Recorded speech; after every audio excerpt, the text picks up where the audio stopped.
ರಾಘವೇಂದ್ರ ಸನ್ನಿಧಾನದಲ್ಲಿ ನೀಡುವಂತಹ ಮಂತ್ರಾಕ್ಷತೆಗೆ ಅದರದ್ದೇ ಆದ ಪಾವಿತ್ರತೆ, ಶಕ್ತಿಯಿದೆ. ರಾಯರ ಶಕ್ತಿಯೇ ಮಂತ್ರಾಕ್ಷತೆಯಲ್ಲಿ ಅಡಕವಾಗಿದೆ. ಮಂತ್ರಾಕ್ಷತೆಯನ್ನು ತೆಗೆದುಕೊಳ್ಳುವಾಗ ನಾವು ತಪ್ಪುಗಳನ್ನು ಮಾಡಬಾರದು. ಮಂತ್ರಾಕ್ಷತೆಯ ಮಹತ್ವವೇನು? ಮಂತ್ರಾಕ್ಷತೆಯನ್ನು ಬಳಸುವುದರ ಪ್ರಯೋಜನಗಳೇನು? ಕಲಿಯುಗದ ಪ್ರತ್ಯಕ್ಷ ದೇವರೆಂದು ನಾವು ರಾಘವೇಂದ್ರ ಸ್ವಾಮಿಗಳನ್ನು ಕರೆಯುತ್ತೇವೆ. ಬೇಡಿದವರ ಇಷ್ಟಾರ್ಥಗಳನ್ನು ಈಡೇರಿಸಿ ಸಂಕಷ್ಟಗಳನ್ನು ದೂರ ಮಾಡುವವರೇ ಕಲಿಯುಗದ ಕಾಮಧೇನು ರಾಘವೇಂದ್ರ ಸ್ವಾಮಿಗಳು. ರಾಘವೇಂದ್ರ ಸ್ವಾಮಿಗಳ ಮಹಿಮೆ ಹೇಗಿದೆ ಎಂದರೆ, ಇಂದಿಗೂ ಜನರು ದೇವರೆಂದರೆ ತಿರುಪತಿ ತಿಮ್ಮಪ್ಪ, ಗುರುಗಳೆಂದರೆ ಶ್ರೀ ಮಂಚಾಲೆ ರಾಘಪ್ಪ ಎನ್ನುವ ನಾಣ್ಣುಡಿಯಿದೆ.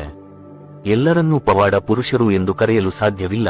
ಯಾರು ದೈವಿ ರೂಪದಲ್ಲಿ ಬಂದು ಜನರ ಸಂಕಷ್ಟಗಳನ್ನು ಪರಿಹರಿಸಿ ಬ್ರಹ್ಮಾಂಡದ ಕಲ್ಯಾಣವನ್ನು ಅಪೇಕ್ಷಿ ವರ್ಸುತ್ತಾರೋ ಅವರನ್ನು ನಾವು ಪವಾಡ ಪುರುಷರು, ಮಹಾಮಹಿಮರು ಎಂದು ಕರೆಯುತ್ತೇವೆ. ರಾಘವೇಂದ್ರ ಸ್ವಾಮಿಗಳು ಅಕ್ಷರಶಃ ದೈವಾಂಶ ಸಂಭೂತರು. ರಾಘವೇಂದ್ರ ಸ್ವಾಮಿಗಳು ನೆಲೆನಿಂತ ಮಂತ್ರಾಲಯದಲ್ಲಿ ಹಾಗೂ ಇತರೆ ರಾಯರ ಮಠಗಳಲ್ಲಿ ನೀಡುವ ಮಂತ್ರಾಕ್ಷತೆಗೆ ಎಷ್ಟೊಂದು ಶಕ್ತಿಯಿದೆ ನೋಡಿ. ಮಂತ್ರಾಕ್ಷತೆಗೆ ಅಪಮಾನ ಮಾಡದಿರಿ. ಮಂತ್ರಾಲಯಕ್ಕೆ ಭೇಟಿ ನೀಡಿದಾಗೆಲ್ಲ ನಮಗೆ ಮಂತ್ರಾಕ್ಷತೆಯನ್ನು ನೀಡುತ್ತಾರೆ.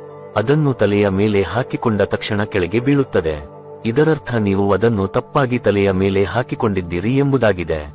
ರಾಯರ ಮಂತ್ರಾಕ್ಷತೆಯನ್ನು ತಲೆಯ ಮೇಲೆ ಹಾಕಿಕೊಳ್ಳಲು ಅದರದ್ದೇ ಆದ ನಿಯಮವಿದೆ. ಮಂತ್ರಾಕ್ಷತೆಯನ್ನು ತಪ್ಪಾದ ರೀತಿಯಲ್ಲಿ ಬಳಸಿದರೆ ಅದರಿಂದ ನಿಮಗೆ ಅಪಾಯವಾಗಬಹುದು.